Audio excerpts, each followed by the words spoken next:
on NZDJPY.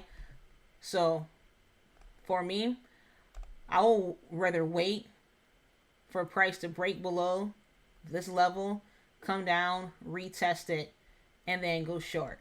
So it will look something like this.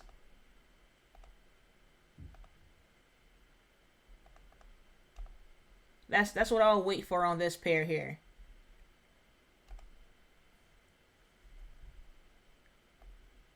Go down to the daily.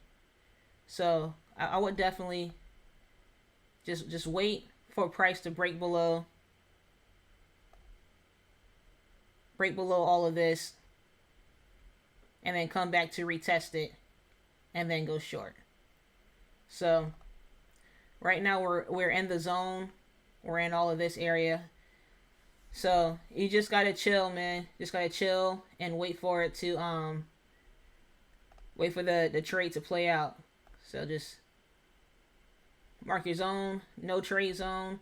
Do not try to catch any trades in this zone.